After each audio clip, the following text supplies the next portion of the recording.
one in the water and possibly two. They're in the area of St. Owens Bay Bridge.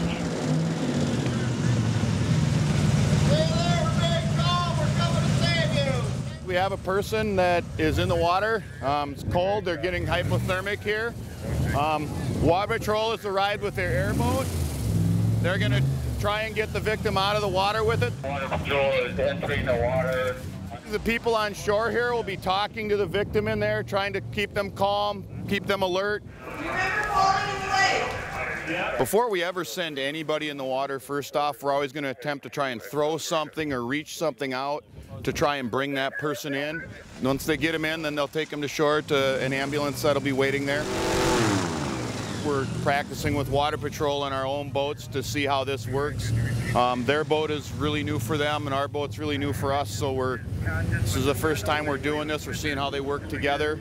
Since we have one victim in the airboat. We actually set up a unified command with Water Patrol and our people. They're not even on the premises or right here, but they're sitting somewhere getting a visual picture from our people that are here and making tactical decisions as to how we're going to go about getting people out. The other thing is actually getting the hands-on work with the firefighters out here to help get the people in and practice their skills out here in the cold weather suits and stuff out in the water. We're training a new person as to how they work, how to float in them, how to get around in them, because it's quite different than just being out in the water normally. Okay, we're going to need some help down here on shore to get him up and out. Being a volunteer department, we don't know who's all going to show up, so everybody's kind of got to be trained.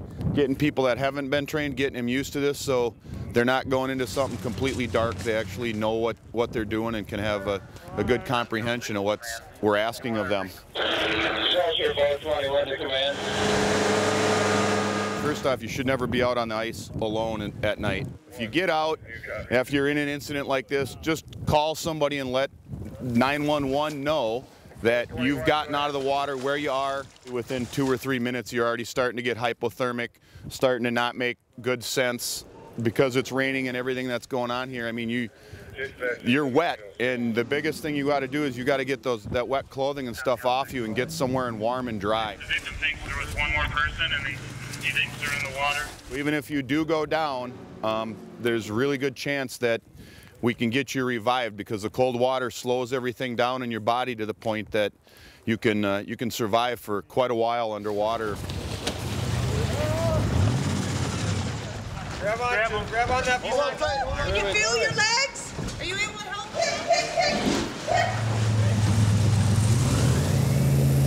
I think the biggest thing is working with the Water Patrol and with these pieces of equipment that we have here, getting it so that we can get these things more refined, so if this does happen, we're on top of our game. The Excelsior Fire District we have out at our Station 2, which is in Deep Haven, we have what we call Boat 21, which is a hovercraft.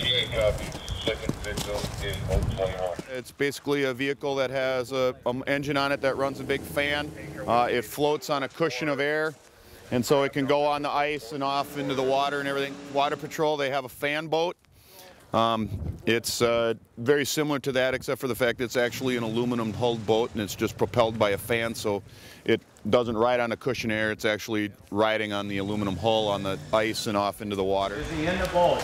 He's in the boat. With the lake conditions, with having ice and water and everything, especially the changing seasons, you need to have equipment like this to get out here on the lake and do this. 1706, if you could just stand by. When you do get out, you need to call 911 and say you're out, so we're not looking, because the next step after this is they're going to call divers in, and divers will come out and start diving looking for you, because if we can't find you around the lake just by going around, that's going to be the next step, because we're going to assume you're in the water.